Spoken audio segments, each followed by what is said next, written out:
하나님의 수명이 43세였다 그렇게 얘기를 하더라고요. 그 중에서 가장 장수한 왕은 영조인데 영조가 83세까지 살았다고 합니다.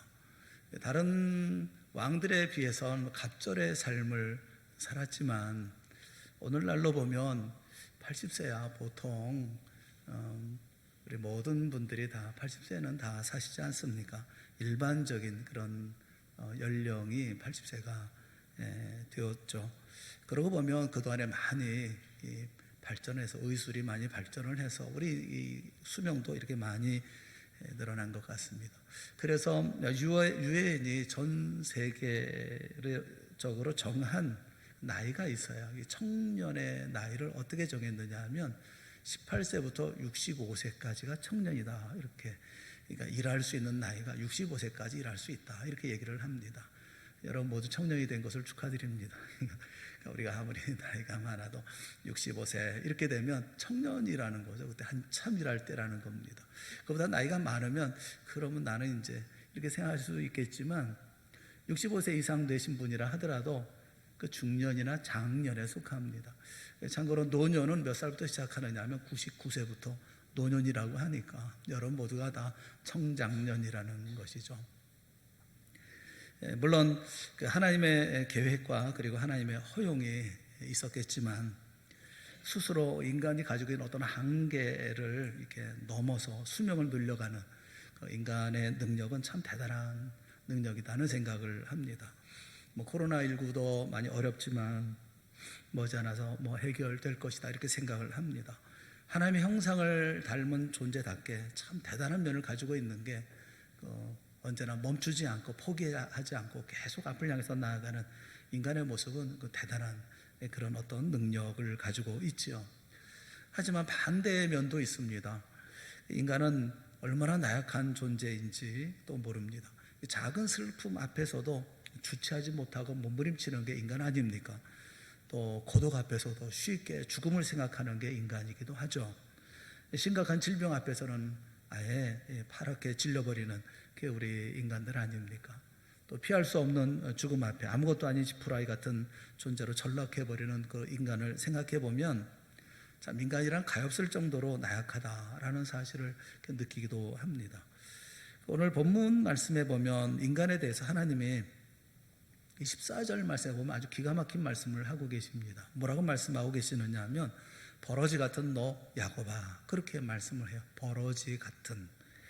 이 버러지라는 토우라라고 하는 이 말은 벌레, 벌레 혹은 진홍색 이런 의미를 가지고 있어요. 그러니까 진홍 색깔의 벌레를 얘기를 하니까 그래서 예전 성경에는 지렁이라고 번역을 했죠. 그래서 지렁이 같은 너 야곱아 이렇게 번역하기도 했는데 지롱 색깔이 아주 하찮은 벌레 아주 얼마나 나약한 존재이면 하나님이 보실 때 야 버러지 같은 이렇게 말씀을 하셨을까 하는 생각이 들어요. 그 새해 첫날이 되어지면 사람들이 동해를 향해서 가잖아요. 정동진을 향해서 열심히 달려갑니다. 그래서 새해 처음 떠오르는 태양을 보면서 소원을 빌잖아요. 떠오르는 태양을 향해서 손을 비비고 있는 그 인간의 모습을 한번 여러분 생각해 보세요. 얼마나 연약한 존재이고 얼마나 한없이 가냘픈 그런 존재입니까? 그래서 인간을 보시면서 하나님은 버러지나 피조물 수많은 피조물이나 큰 차이 없이 이렇게 빗대신 것 아닐까 하는 생각이 듭니다. 우리는 참 능력 있는 것처럼 보여지지만 사실 내심을 들여다보면 그렇게 한없이 나약한 존재가 우리라는 것은 너무나 잘 알죠. 그런 나약한 존재인 우리가 또 하루를 선물을 받습니다. 우리는 원하든 원하지 않든 간에 이 하루를 살아야 하고 또 우리에게 주어져 있는 한 달, 1년을 살아야 합니다. 어려운 날들이죠. 상황이 어려우면 더 힘들지 않습니까? 마스크를 쓰고 사회적 거리뛰기를 하면서 우리가 생활을 해야 합니다. 좀 손이라도 좀 맞잡을 수 있고 그러면서 인사를 좀 한다고 하면 위로도 되고 힘도 될 터인데 경제적으로도 힘들고 또 삶도 그렇게 간단하지 않습니다. 오히려 심해 겪고 버겁기만 합니다. 하지만 그럼에도 불구하고 이 날들을 우리가 살아야죠. 어떻게 하면 나에게 주어진 날들을 어떻게 제대로 살아갈 수가 있을까 하는 것이 우리의 고민이에요. 저는 하루를 시작할 때에 늘 마음에 새기는 그런 말씀이 있어요. 우리가 집 문 앞에도 크게 써붙여놔서 집에 나갈 때는 항상 그 말씀을 한번 읽어보고 또 나가기도 합니다.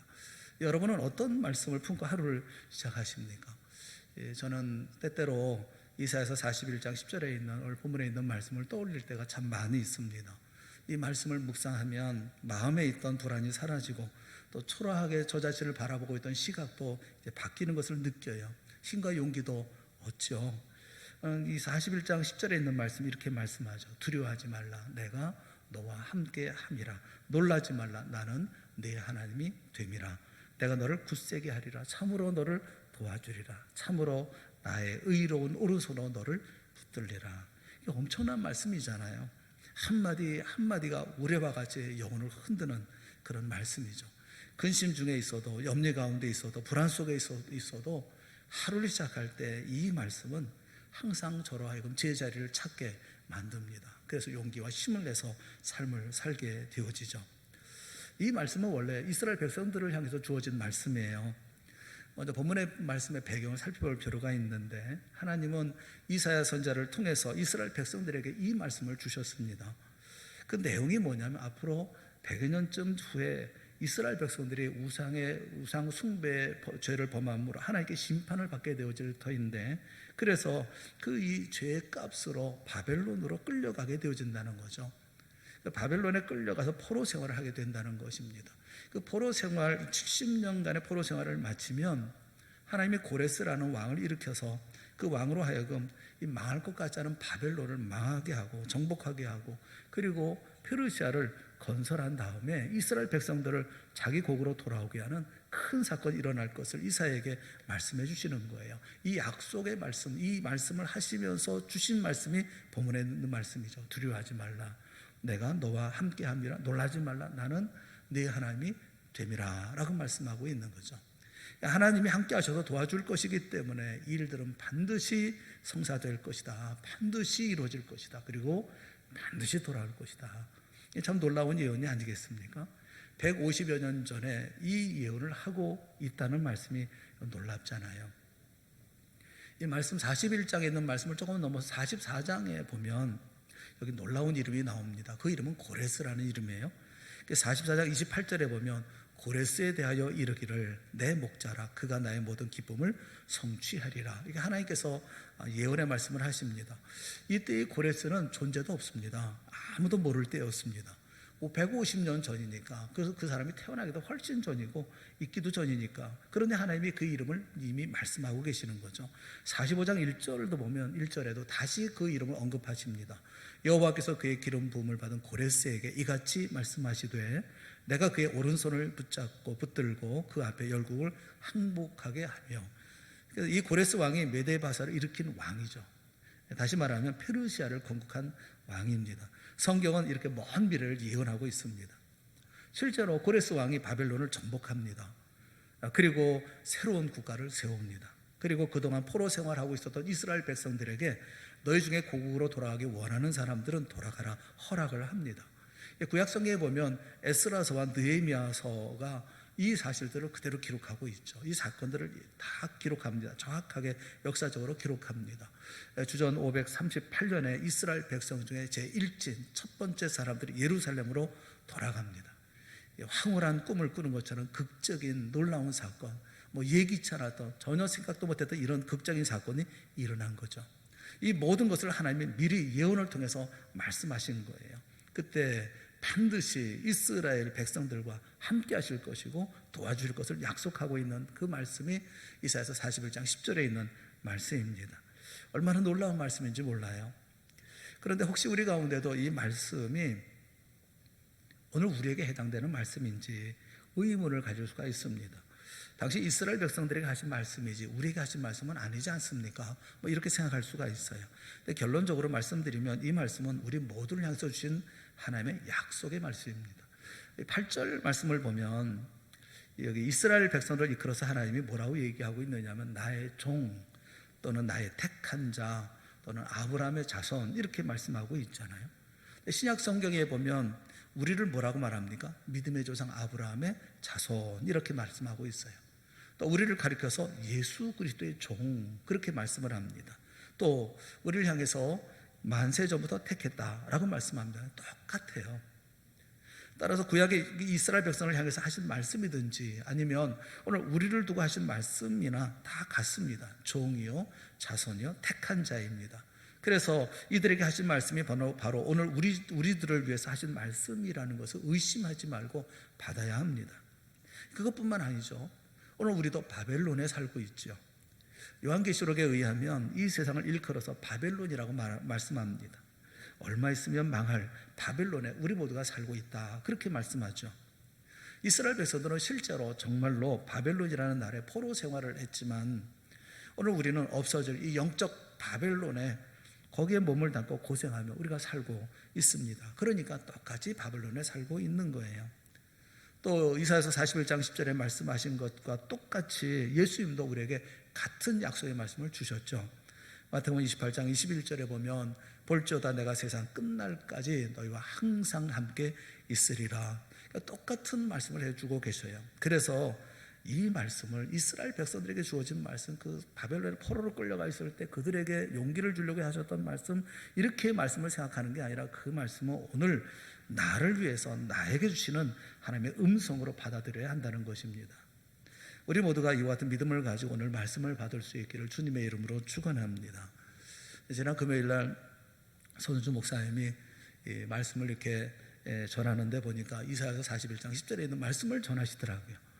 공교롭게도 제가 주일날 말씀을 전해야 되겠다 마음 먹고 있었는데 그 말씀을 전하시는데 그 말씀을 쭉 이렇게 말씀을 풀어서 설명을 해주시고 또 설교를 해주셨어요. 금요 기도회 때 이렇게 말씀해 주셨어요.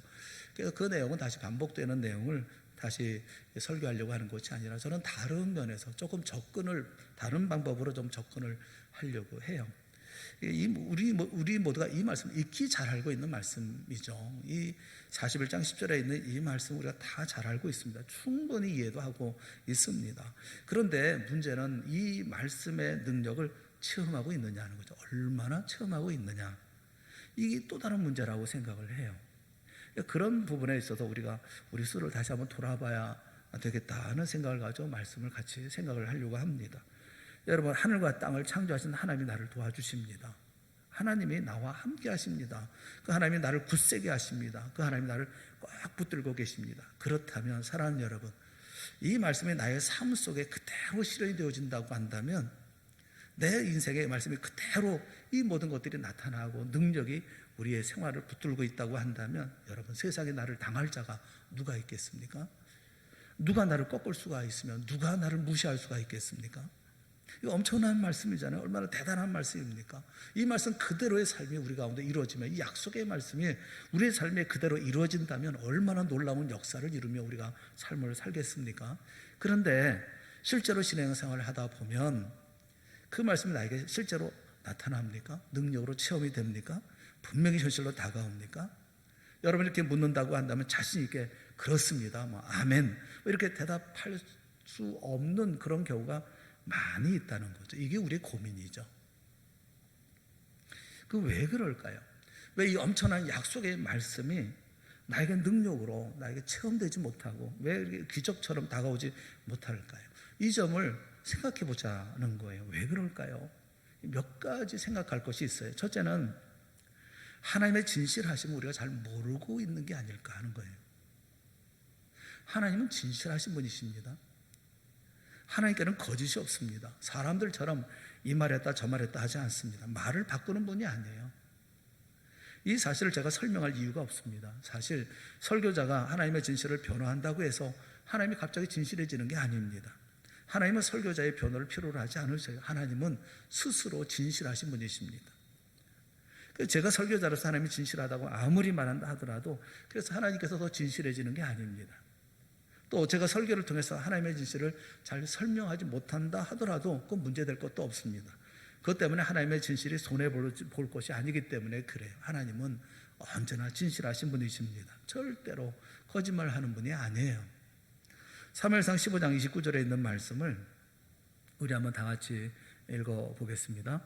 사무엘상 15장 29절 같이 시작. 이스라엘의 지존자는 거짓이나 변개함이 없으시니 그는 사람이 아니심으로 결코 변개하지 않으심이니이다 하니. 여기 거짓이나 변개함이 없다. 결코 변개하지 않으심이니이다. 이렇게 얘기할 때 이 변개라는 이 말은 물론 뭐 바꾸어지는 분이 아니라 이렇게 표현할 수 있습니다만, 이 말이 레히나햄이라는 말인데 그 원어를 이렇게 보면 쏘리라고 말하지 않는다는 거예요. 미안해 이렇게 말하지 않는다는 거예요. 무슨 일을 해도 미안할 일이 없으신 분이라는 겁니다. 또 회개하지 않는다 그런 뜻도 있다고 그래요. 그러니까 돌아보면서 잘못했어, 내가 실수했는데 이렇게 하시는 분이 아니라는 거예요. 하나님은 인간이 아니에요. 하나님은 하나님이십니다. 절대로 거짓말 하시는 분이 아니에요. 이랬다 저랬다 뭐 마음을 이리저리 바꾸시거나 그런 분이 아닙니다. 데살로니가전서 5장 24절은 그래서 너희를 부르시는 이는 미쁘시니 그렇게 말씀해요. 미쁘시니, 이 미쁘다라고 하는 이 말은 피스토스라는 말입니다. 이 말은 믿을만하다, 진실하다 이런 뜻을 가지고 있어요. 너희를 부르시는 이는 미쁘시니 그가 또한 이루시리라. 그분은 진실한 분이고 이분은 확실한 분이고 믿을만한 분이기 때문에 그분이 이루신다. 말씀대로 반드시 행하신다. 그렇게 말씀하고 있는 거예요. 여러분, 오늘 우리가 이 하나님을 아버지라고 부르고 있고 이 아버지가 우리에게 약속하신 말씀이라는 겁니다. 아브라함을 보세요. 하나님이 아브라함에게 명령하죠. 내 고향을 떠나라. 그리고 내가 가라는 곳으로 가면 내가 너의 후손에게 복을 주리라. 그리고 너의 후손으로 하여금 온 세계 모든 백성들에게 복을 받는 복의 근원이 되도록 하겠다. 이렇게 약속하셨죠. 약속을 받고 아브라함은 고향을 떠났습니다. 많은 후손을 별처럼 이렇게 바다의 모래처럼 주시겠다고 약속하셨을 때 그의 나이는 이미 75세였습니다. 나이도 꽤 됐잖아요. 그럼 이 실현이 되려고 하면 빨리 주셔야 되는 거 아닙니까? 그런데 무려 25년이 지나도록 하나님은 아이를 주시지 않았습니다. 그러니까 아브라함은 100세가 될 때까지 25년을 기다렸어요. 그러면 그런 하나님을 믿겠습니까? 아브라함이 100세이고 아내 사라는 90세입니다. 이미 자녀를 생산할 수 있는 능력이 없어요. 그럼에도 불구하고 하나님은 가만히 계시거든요. 그런 하나님을 믿을 수가 있겠어요? 그런 하나님을 진실하다 이렇게 말할 수가 있겠습니까? 인간적으로 보면 그런 하나님을 향해서 진실한 하나님 이렇게 말하기 어려울 것 같아요. 그런데 하나님은 진실하십니다. 아시는 것처럼 아브라함과 사라의 몸이 죽은 것 같은데, 그런데 그 부부에게서 이삭이라는 아들을 낳잖아요. 태어나게 하지 않습니까? 하나님은 진실하십니다. 하나님은 절대로 거짓말하는 분이 아니에요. 회당장 야이로가 예수님을 모시고 가는데 종이 찾아오는 거예요. 그러면서 딸이 이미 죽었다. 그렇게 소식을 전하는 겁니다. 그러니 이 야이로가 어떻게 했어요? 그 마음이 덜컥 그 절망 가운데 빠지지 않겠습니까? 망령자실하고 있을 때 예수님께서 말씀하셨죠. 그 야이로를 향해서 두려워하지 말고 믿기만 하라. 믿기만 하라. 뭘 믿으라는 겁니까? 두려워하지 말고 믿기만 하라. 그런데 주님께서 가셔서 달리다금 소녀의 손을 잡고 말씀하죠. 소녀야 일어나라 말씀하시고 12살 난 딸을 살려주시지 않습니까? 두려워 말고 믿기만 하라. 주의 말씀이 언제 거짓말 하신 적이 있으셔요? 하나님이 얼마나 진실하신지 150년 후에 일어날 역사적인 사건을 말씀하십니다. 그대로 이루어지지 않습니까? 주전 538년에 이스라엘 백성이 본국으로 돌아옵니다. 그 후로 계속해서 2진, 3진, 4진이 돌아옵니다. 하나님이 약속하신 대로 실행된 거예요. 내가 너와 함께함이라, 내가 너를 도와주리라, 내가 너를 굳세게 하리라 말씀하신 대로 이스라엘 백성 하나님의 도움을 받고 하나님의 능력을 힘입어서 목으로 돌아왔고 성전을 지었고 성곽을 세웠습니다. 그대로 되었죠. 하나님만큼 진실한 분이 어디 있습니까? 그런데 우리는 이 사실을 자꾸 잊어버리는 것 같아요. 깜빡깜빡하는 것 같아요. 하나님의 분명하고 확실한 그 약속을 잊어버려서 그 약속의 말씀이 내 삶 속에서 실제로 역사하지 못하는, 그래서 흔들흔들거리고 휘청휘청거리고 그런 모습을 자주 봅니다. 사랑하는 여러분, 하나님의 진실하심을 분명히 알고 추호도 의심하지 않는 우리 모두가 될 수 있기를 주님의 이름으로 축원합니다. 분명한 사실은 하나님은 진실하다라는 사실이에요. 그러면 왜 이 말씀이 우리에게 능력으로 다가오지 못하는가? 그럼 두 번째로 생각할 게 뭐냐면, 그렇다면 우리의 믿음에 문제가 있겠다 싶은 겁니다. 하나님의 약속은 틀림없어요. 10절 말씀을 보면 그 내가라는 말씀을 5번이나 반복하고 있습니다. 원문에 보면, 우리 성경에는 다 나타나진 않지만 원문에 보면 단어 하나 그 단어에다가 나라는 말, 내가라는 말이 다 들어있어요. 내가 너와 함께 함이라. 나는 내 하나님이 됨이라. 내가 너를 굳세게 하리라. 내가 너를 도와주리라. 내가 나의 의로운 오른손으로 너를 붙들리라. 내가. 이 하나님은 5번이나 반복하면서 내가 일을 하겠다라고 약속하십니다.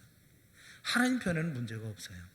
왜 그러냐면 진실하신 하나님이고 정직하신 하나님이고 거짓말하지 못하시는 하나님이시기 때문에 그렇죠. 그렇다면 문제는 어디 있습니까? 우리 편에 있죠. 과연 하나님의 약속을 얼마나 믿느냐가 문제예요. 얼마나 믿느냐. 생각보다 우리 믿음은 상당히 약합니다. 우리는 어떻게 믿어야 되느냐면 어린아이처럼 믿어야 돼요. 어린아이처럼. 따라해 보세요. 어린아이처럼 믿어라. 어린아이처럼 믿어야 한다는 거예요. 여러분, 이 말이 어떤 말인지 느낌이 확 오잖아요. 어린아이가 어떻게 믿습니까? 어린아이처럼 믿어야 되는데 우리는 그렇지 않아요. 일단 의심합니다. 일단 무슨 얘기를 하든지 좋은 얘기든 나쁜 얘기든 일단은 의심하고 하죠. 왜 그러냐면 요즘 세대가 그러잖아요. 그냥 그대로 믿으면 바보 취급당하잖아요. 그래서 돌다리도 두드려보고 건너오는, 그래야 현명하고 똑똑하다 이렇게 인정받는 게 세상 아닙니까? 하나님을 대할 때도 꼭 그렇게 대하는 것 같아요. 결국 하나님의 말씀이 주는 능력을 체험하지도 못하고 말씀은 말씀대로, 나는 나대로, 따로따로 노는 거죠. 사랑하는 여러분, 여러분의 믿음을 점검해 보세요. 내 믿음은 제대로 된 믿음인가? 예수님의 제자들은 예수님을 하나님으로 믿었습니다. 가룟 유다는 모르겠어요. 가룟 유다를 제외한 모든 제자들이 예수님을 하나님의 아들로 또 메시아로 의심하지 않고 믿었습니다. 이제 그들이 예수님과 함께 배에 올랐어요. 그 배에 예수님이 함께 계시니까 하나님이 함께하는 배임에 틀림이 없지 않습니까? 그런데 하나님이 함께하는 배에 왜 풍랑이 일어납니까? 풍랑이 일어나지 말아야 되는 것이 아니겠어요? 처음에 순풍에 이렇게 돛을 단 것처럼 유유하게 잘 나갑니다. 그때만 해도 제자들은 예수님을 모시고 간다고 하는 어떤 그런 의기양양하는 마음, 뿌듯한 마음이 아마 가득했을 거예요. 신나게 노를 저 갔을지 모릅니다. 그런데 갑자기 하나님이 함께하는 배에 풍랑이 일기 시작합니다. 거센 파도가 배를 흔들어댑니다. 물이 막 차고 들어오는 거예요. 아무리 퍼내도 들어오는 물이 더 많을 지경이 되어져서 마침내 배가 가라앉을 지경이 된 것입니다. 그때부터 예수님을 하나님으로 믿던, 메시아로 믿던 제자들의 믿음이 깡그리 흔들리기 시작합니다. 예수님이 하나님으로 보이지도 않고 하나님의 아들로 보이지도 않았을지도 몰라요. 물을 열심히 퍼내다가 안 되니까 결국 예수님을 흔들어 깨우지 않습니까? 우리가 죽게 된 것을 보고 가만히 계십니까? 아우성을 치지 않습니까? 여러분, 그때 예수님이 일어나셔서 하셨던 첫 마디가 뭡니까? 예수님이 그 제자들에게 하셨던 말씀이 뭡니까? 어찌하여 무서워하느냐? 믿음이 작은 자들아. 믿음의 문제라는 거죠. 결국 문제는 믿음인 거예요. 예수님이 하나님이심을 그들이 끝까지 믿었다고 한다면 아마 굉장한 사건을 경험하지 않았겠어요? 약속하셨잖아요. 너희와 함께 하리라 말씀하셨잖아요. 그러면 그 배에서 하나님의 함께 하심을 경험하게 되지 않았겠습니까? 나의 하나님이 됨이라. 나의 하나님이 되심을 경험하게 되지 않았겠습니까? 굳세게 하리라. 굳세게 함을 경험하게 되었을 것이고 오른손으로 너를 붙들어 주리라 하심을 경험하게 되지 않았겠습니까? 아마도 바다와 풍랑이 잔잔하는 정도가 아니라 놀라운 경험을 하지 않았을까요? 그리고 어떤 경험을 했을까? 저는 아쉬워요. 그냥 믿고만 있었다고 한다면 바람과 파도가 잔잔하는 정도가 아니라 무언가 하나님의 함께 하시는 놀라운 역사를 그들은 분명히 경험했을 텐데 믿음이 흔들려 버렸기 때문에 스스로 피차 민망한 꼴을 보였잖아요. 그냥 어떻게 할 수 없어가지고 당황해가지고 예수님을 깨우고 우리를 돌아보지 않으십니까? 그러면서 이렇게 우리들의 모습과 크게 다르지 않잖아요. 주님이 문제의 핵심을 짚어서 말씀합니다. 믿음이 작은 자들아. 아니, 예수님을 모시고 가면서 왜 그렇게 떨면서 그런 난리법석이냐는 거죠. 믿음만 있었다고 한다면, 약속의 말씀을 믿었다고 한다면 얼마든지 하나님이 계시는 그 배 안에서 엄청난 역사를 체험하고 경험했을 터인데 믿음이 적어서 하나님의 살아계심과 함께 하심을 체험하지 못하는 불행을 겪은, 보지 못하는 우리에게도 이 믿음이 문제가 아닙니까? 믿음이라고 하는 것은 어떤 때 보면 굉장히 강한 것처럼 보이지만 또 자주 흔들리는 게 또 믿음인 것 같아요. 목사님 저라고 해서 뭐 흔들림 없이 인생길 가겠습니까? 어떤 때는 눈물도 흘리고 어떤 때는 통곡으로 주께 부르짖고 아를 때도 있지요. 그 제자를 지키는 것만도 쉽지 않을 때가 참 많이 있어요. 빌리 그레함 목사님이 1959년대에 한창 전도자로 활동할 때였습니다. 가는 곳마다 집회하고 또 가는 곳마다 수많은 사람들이 돌아오고 또 매스컴을 타고 많은 사람들이 각광을 받고 있었던 그런 때에 그에게 친구가 있었습니다. 가까운 곳에서 함께 사역했던 찰스 템플턴이라는 단짝 친구가 있었어요. 이 친구도 가슴에 불을 안고 전도하는 전도자였습니다. 함께 다니면서 말씀을 전했고 유럽을 순회했을 때는 교대로 말씀을 전하기도 했던 사람이에요. 어떤 면에서는 어떤 분들은 템플턴이 빌리 그레엄보다 더 유능했다 이렇게 말씀하는 분도 계셔요. 한 번은 그분이 전도하면서 개척했던 개척교회를 시작했는데 불과 얼마 되지 않아서 1200석 교회당이 꽉 찰 정도로 사람들이 모였다고 하니까 얼마나 뜨거운 그런 말씀의 선포자였는가 하는 것을 우리가 알 수가 있죠. 그런데 이 템플턴이 믿음의 위기를 만났습니다. 그것은 한 장의 사진 때문이었습니다. 이 사진 때문에 그의 믿음이 송두리째 흔들리는 위기를 만난 거예요. 그 사진은 북아프리카의 한 여인이 굶어 죽어가고 있는 아이를 무릎에 앉혀놓고 하늘을 향해서 원망스럽게 바라보는 그런 사진이었습니다. 당시 그 북아프리카는 가뭄이 아주 심해서 사람들이 기아에 허덕이고 있었고 고통을 많이 당하고 있었고 심지어 짐승과 많은 사람들이 죽어가고 있었습니다. 그 사진을 보면서 그 템플턴은 안타까운 마음으로 이런 생각을 했죠. 이 여인에게, 이 아이에게 필요한 것은 비인데 비가 내려주면 되는 것인데 천지 만물을 창조하신 하나님이 계시다면 어떻게 이런 여인에게 비를 주시지 않을까? 하나님이 그렇게 자비하시고 인자와 긍휼이 풍성하시다면 어떻게 죽어가는 이 아이에게 비를 내려주지 않는가? 그러면서 그의 믿음이 흔들리기 시작했습니다. 그리고 마침내 하나님으로부터 얼굴을 돌렸고 예수님도 포기해버리고 말았습니다. 전도자의 삶도 포기했죠. 다른 길로 가버리고 말았어요. 빌리 그레함은 어떤 상황에서도 오직 예수, 오직 하나님 붙들고 전도자의 삶을 살았는데 이 사람은 한순간에 믿음을 버리고 하나님이 없다라고 얘기하는 불가지론자가 되어버렸습니다. 계시는지 안 계시는지 알지도 못하는 하나님을 내가 어떻게 믿을 수 있느냐, 그리고 다른 길로 가버리고 말았습니다. 그런 남은 생에 캐나다에 살면서 작가로 책을 쓰고 뭐 이러면서 불가지론자로 살다가 2001년 세상을 떠났어요. 참 안타까운 일이죠. 믿음이라는 것은 이렇게 잘못하면 쉽게 흔들려 버리거나 무너져 버릴 위험이 있는 게 이 믿음이라는 거예요. 우리 역시 믿음이 흔들릴 때가 있습니다. 어떤 면에 우리 모두가 그런 걸 다 경험하지 않습니까? 믿음이 흔들린다는 것은 어떤 면에 정상인지도 몰라요. 하지만 하나님의 약속의 말씀을 놓고 어린아이처럼 믿지 못하고 흔들린다고 한다면 그 참 안타까운 일 아닙니까? 우리의 믿음을 한번 여러분 점검해 보세요. 하나님께서 나와 함께 하신다고 약속하셨습니다. 사랑하는 성도 여러분, 그 약속을 내가 얼마만큼 믿습니까? 하나님이 내게 힘을 주신다는 말씀하셨습니다. 그 하나님 여러분 얼마만큼 믿으시냐고요. 어린아이처럼 믿으면 하나님이 내게 힘이 되어주시고 하나님이 나와 함께 하시는 능력이 나에게 나타날 거예요. 그런데 어린아이처럼 믿지 못하기 때문에 그 놀라운 말씀의 능력을 체험하지 못하고 흔들리는 것 아닙니까? 우리는 이런 모든 시험을 이겨내서 믿음의 사람이 되어줘야 합니다. 그래야만 하나님의 말씀이 내 안에 기적을 일으키는 거죠. 이런 믿음 있는 삶을 살아가는 우리 모두가 다 되어질 수 있기를 주님의 이름으로 축원합니다. 변하지 않는 것은 하나님의 약속이에요. 문제는 우리의 믿음 없는 게 문제죠. 우리의 믿음이 흔들리는 게 문제죠. 그 약속의 말씀을 믿고 나가지 못하는 게 문제죠. 그래서 하나 더 여러분이 제안하고 싶은 게 있어요.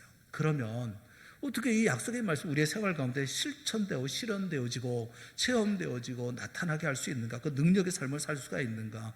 그러기 위해서 마지막 한 가지 더 생각해 봐야 할 것이 뭐냐면 훈련하라는 거예요. 연습하라는 거예요. 하나님과 함께 하심을 연습하라는 것입니다. 동행의 연습, 동행하는 훈련을 하라는 거예요. 하나님이 나와 함께 하신다는 것을, 하나님이 나와 함께 하신다는 거, 하나님이 나와 동행한다는 거 아닙니까? 하나님과 동행하는 연습을 해야죠. 연습을, 훈련을 해야죠. 사람들과의 관계도 그렇잖아요. 사람들과의 관계가 소원해지는 이유가 뭡니까? 안 만나니까 그렇잖아요. 이웃사촌이라는 말이 있잖아요. 이웃사촌은 왜 이웃사촌입니까? 가까이 자꾸 만나니까. 이웃이 사촌처럼 자꾸 만나니까요. 아무리 친한 친구라고 해도 자주 함께 해야 교제가 이루어지는 거죠. 눈과 눈을 마주치고 서로가 마음에 있는 이야기를 나눌 때 그 교제가 풍성해지는 것 아닙니까?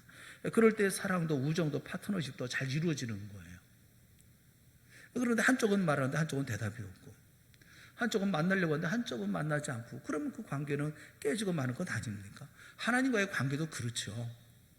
하나님의 눈에 보이지 않습니다. 들리지 않습니다. 만져지지도 않죠. 막연하게 짝이 없어요. 그러나 온 우주에 충만하신 하나님이 나와 함께 하신다고 약속하셨으니 그것을 믿어야 되고 믿고 행동해야죠. 그러지 못할 때가 참 많이 있는 것 아니겠어요? 여러분은 언제나 하나님을 기억하고 약속의 말씀을 붙들고, 그리고 그 가운데 일어나고 분연히 일어나고 하나님 앞에 언제나 정직한 삶을 사시고 그렇게 믿음의 삶을 사십니까? 지난 엊그제 수요일날 실시간 영상 예배를 드리는데, 예배 시간이 거의 다 됐는데 접속하신 분이 몇 분이 안 되더라고요. 깜짝 놀랐어요. 옛날같이, 예전에는 그러지 않았거든요. 예전에는 쭉 다 들어와 계셔가지고 예배를 기다리고 있고 그러면서 이제 기다리고 계셨는데, 아니 몇 분이 안 들어와 계시더라고요. 깜짝 놀랐어요. 그래서 제가 급하게 문자를 보냈습니다. 지금 예배가 시작될 테니까 예배에 참여해 주십시오. 근데 그날이 어떤 날이냐면, 여러분 국회의원 선거했잖아요. 국회의원 선거하고, 그리고 이제 개표가 이제 진행이 되고 있었잖아요. 아마 개표 방송들을 보고 계셨나 봐요. 내가 찍은 사람이 되나 안 되나? 아마 그런 거 보셨나 봐요. 그래서 수요일이라는 것을 잊고 있었던 게 아닐까 하는 생각이 많이 들더라고요. 개표하는 분들에게 맡기고 우리는 예배합시다, 이렇게 문자를 돌리고 나니까 여러분들이 이렇게 들어오셨더라고요. 아마 보시고 깜짝 놀라 들어오셨는지 그건 잘 모르겠습니다만, 하나님의 국회의원만도 못하구나, 관심도 없구나, 이런 생각이 들어가지고 내내 속이 쓰리고 좀 안 좋더라고요. 여러분 그렇잖아요. 좀 연습이 있어요. 우리가 그렇잖아요. 우리 믿음이라는 게 그렇잖아요. 바쁜 일 있고 급한 일 있고 그러면 다 잊어버리고, 하나님도 잊어버리고 다 잊어버리고, 믿음도 없이 그냥 황당하게 이렇게 동분서주하고 그러지 않습니까? 여러분 주님과 동행하기 위해서는 연습해야죠. 항상 부단한 훈련이 있어야 어떤 자리 어떤 상황이라도 주님과 동행하는 삶을 사는 거 아니겠어요? 그 훈련이 뭡니까? 훈련, 묵상과 기도죠. 무시로 성령 안에서 기도하는 거, 주야로 하나님의 말씀을 묵상하는 거, 이게 훈련 아닙니까? 하나님의 말씀을 마음에 새기고 말씀의 확신을 가지고 나아가는 그런 삶을 훈련해야죠. 내가 길을 가거나 일을 할 때나 혼자 있을 때든지 수시로 하나님의 말씀을 가지고 마음에 묵상하면 그게 하나님과 동행하는 훈련이죠. 또 자주 마음을 열고 하나님의 이름을 부르면서 기도하면 하나님과 동행하는 연습이 되어지는 것이죠. 사실 우리에게 절대적으로 필요한데, 그런데 이것을 제대로 못할 때가 참 많이 있어요. 여러분 한번 솔직히 대답해 보세요. 나는 하루 24시간 중에서 하나님과 동행하는 동행하는 그런 시간을 얼마나 갖고 계십니까? 10분입니까? 20분입니까? 30분입니까? 24시간 전체를 놓고 볼 때, 우리 새벽에 모여서 기도하고 새벽 예배 끝나고는 기도하고 1시간을 기도하고 한다 하더라도 너무 미미한 시간에 지나지 않지 않습니까? 하나님의 말씀이 내 가슴에 가득해서 그 말씀을 생각할 때마다 신이 나고, 그 말씀을 묵상할 때마다 내 입에서 기쁨의 찬송이 나오고 기도가 나오는 이런 동행의 연습이 필요하죠. 우리가 여기서 부족하면, 미달하면 하나님이 함께 하시는 능력을 체험하기 어렵지 않습니까? 그 피아니스트 가운데 천재 피아니스트라고 불려지는 루빈슈타인이 있어요. 그 안톤 루빈슈타인이라고 하는 분이 했던 유명한 말이 있습니다. 그 연습을 하루 안 하면 내가 알고, 이틀을 안 하면 비평가가 알고, 사흘을 안 하면 청중이 안다, 그런 얘기를 했어요. 여러분 이 사람은 이 천재입니다. 이 피아노의 천재인 사람이에요. 그런 사람에게 무슨 연습이 필요합니까? 이미 대가예요. 절정에 있는 사람입니다. 그런 사람에게 뭔 연습이 얼마나 더 필요하겠어요? 그가 누구를 능가할 만큼 그런 사람이 아니잖아요. 최절정에 있는 그런 사람이잖아요. 그냥 머릿속에 다 있고 손만 대면 그냥 피아노에 음악이 나오는. 그런데 하루만 연습 안 하면, 그런 대가도, 그런 천재도 하루만 연습 안 하면 내가 연습이 부족하구나 하는 것을 느낀다는 거예요. 게을러서 이틀을 연습하지 않으면 벌써 비평가들이 냄새를 맡는다는 겁니다.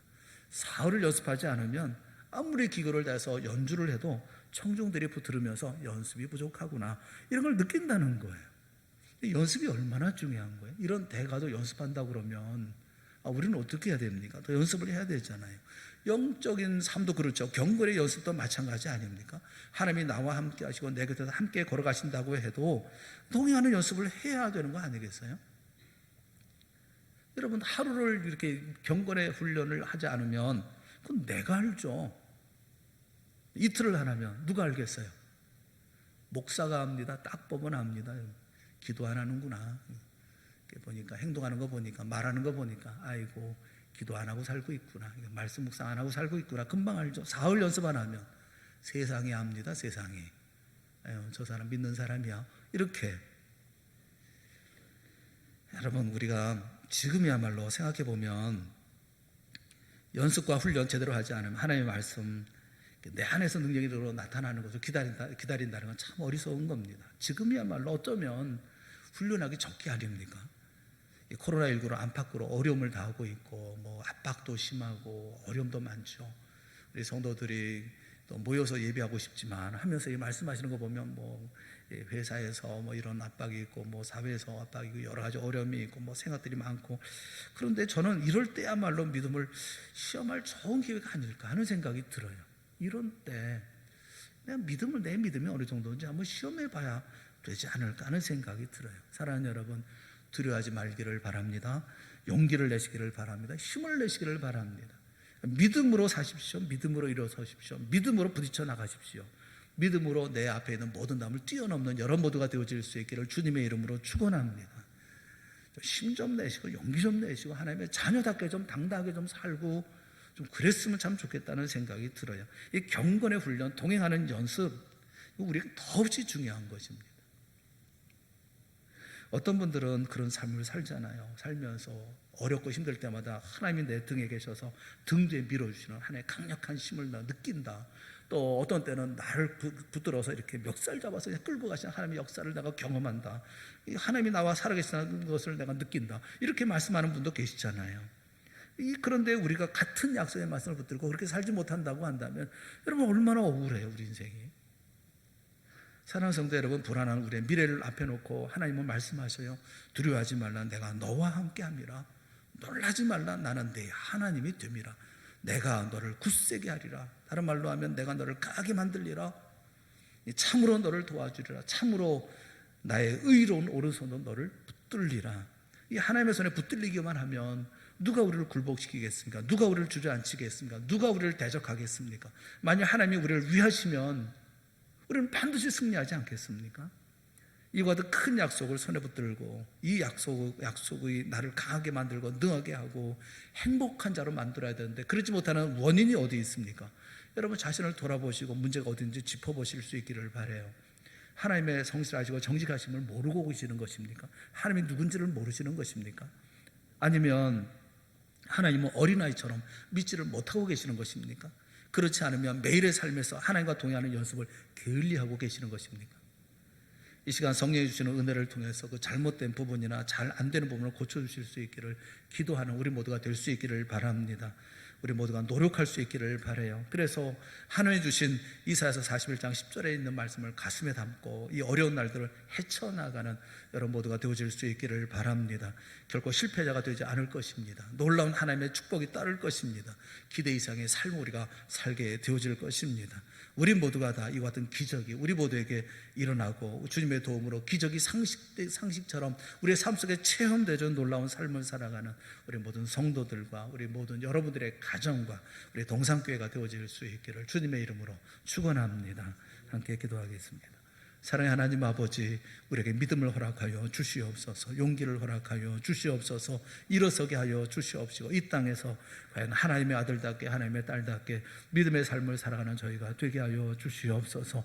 두려워하지 않게 하여 주실 줄을 믿습니다. 우리를 붙들어 주실 줄을 믿습니다. 우리와 함께 하여 주실 줄을 믿습니다. 주의 말씀을 붙들고 우리 모두가 다시 한번 일어서서 담대하게 주의 영광의 역사를 드러내는 저희가 되게 하여 주시옵소서. 일일이 붙들어 주시는 주의 역사를 믿사옵고 예수님의 이름으로 간절히 기도드리옵나이다. 아멘.